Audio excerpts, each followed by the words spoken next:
Você já se sentiu como um estrangeiro aqui na Terra? Como alguém que está sempre à procura de algo e não consegue encontrar? Vamos falar um pouquinho sobre isso na palavra de hoje.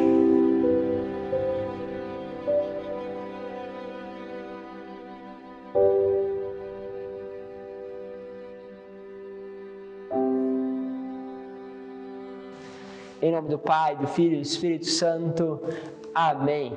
Que bom mais uma vez estarmos dividindo a palavra, comunicando esta palavra para que ela possa ser cada vez mais luz aí no teu caminho. Quero pegar com vocês a palavra que está em Hebreus, capítulo 11, do versículo 1 ao 2, depois do versículo 8 ao 19. Diz assim: Irmãos, a fé é o modo de já possuir o que ainda se espera, a convicção acerca de realidades que não se veem. Foi a fé que valeu aos antepassados um bom testemunho. Foi pela fé que Abraão obedeceu a ordem de partir para uma terra que devia receber como herança e partiu sem saber para onde ia. Foi pela fé que ele residiu como estrangeiro na terra prometida, morando em tendas com Isaque e Jacó, os cordeiros da mesma promessa, pois esperava a cidade alicerçada, que tem Deus mesmo por arquiteto e construtor. Foi pela fé também que Sara, embora estéril, já de idade avançada, se tornou capaz de ter filhos, porque considerou fidedigno o autor da promessa. É por isso também que de um só homem, já marcado pela morte, nasceu uma multidão, comparável às estrelas do céu e inumeráveis como as areias da praia do mar. Todos estes morreram na fé, não receberam a realização da promessa, mas puderam ver e saudar de longe e se declararam estrangeiros e imigrantes nesta terra. Os que falam assim demonstram que estão buscando uma pátria e se lembrassem daquela que deixaram. Até teriam tempo de voltar para lá, mas agora eles desejam uma pátria melhor, isto é, a pátria celeste. Por isso Deus não se envergonha deles ao ser chamado o seu Deus, pois preparou mesmo uma cidade para eles. Foi pela fé que Abraão, posto à prova, ofereceu a Isaque. Ele, o depositário da promessa, sacrificava o seu filho único, do qual havia sido dito em Isaque que uma descendência levará o teu nome. Ele estava convencido de que Deus tem poder até de ressuscitar os mortos e assim recuperou o filho, o que é também um símbolo. Olha só que forte nessas palavras. É pela fé que nós olhamos para a pátria celeste, que nós buscamos justamente aquilo que não se vê, mas para nós se torna concreto. Há uma pátria celeste e nós somos como estrangeiros nesta terra em busca de voltar a esta pátria celeste. Ou seja, há dentro de nós uma saudade, e saudade é um vazio. É como se algo fosse tirado de nós. Quando nós perdemos uma pessoa, é como um vazio de algo que nunca poderá ser ocupado. Não porque não tenha pessoas tão boas como aquela, mas porque cada pessoa é única.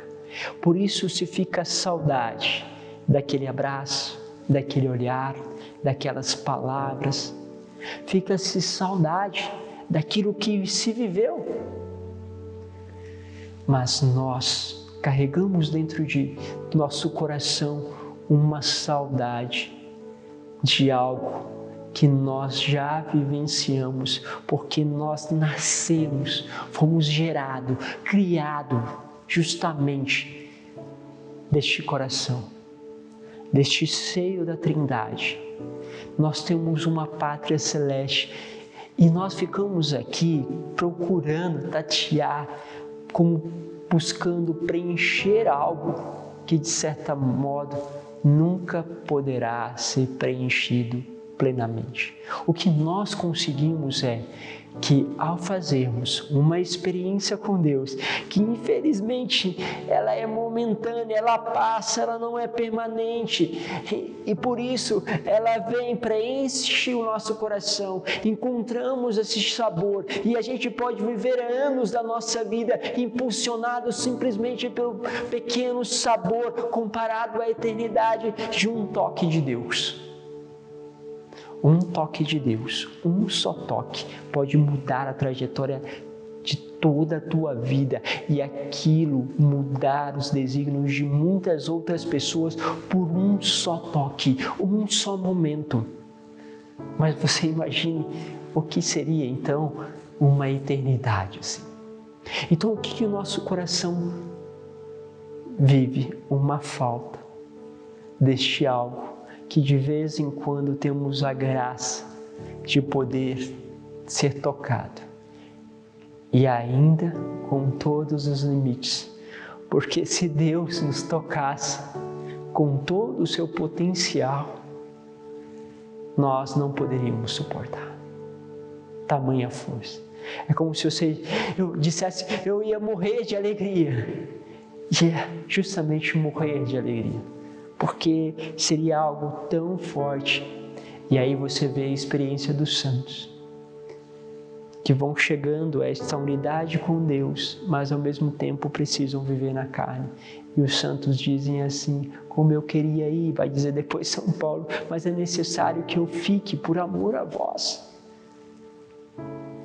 E os santos começam a desejar o eterno, porque eles são constantemente tocados por este eterno, mas depois precisam militar nesta vida, neste vale de lágrimas. E aí o que acontece? Eles querem voltar, eles desejam voltar, mas ao mesmo tempo sabem que devem permanecer por amor daquele que os ama e da qual eles também amam. Então você percebe tudo isso. Então por isso, muitas vezes esta saudade, este desejo, esta força que tem dentro de você vai ser sempre como que algo que vai lhe impulsionar a buscar a Deus, porque você sente que de uma certa modo é Ele que, por mais que seja mínimo tempo, é o único que pode preencher isso. Nada mais pode preencher, porque nós estamos com um estrangeiro e queremos voltar em casa e chegar naquela casa que você vai olhar como se fosse a primeira vez, como se fosse a única vez, porque no fundo ela sempre foi o teu lugar, embora tudo novo, como se fosse único e novo. Deus vos abençoe, Pai, Filho e Espírito Santo. Amém.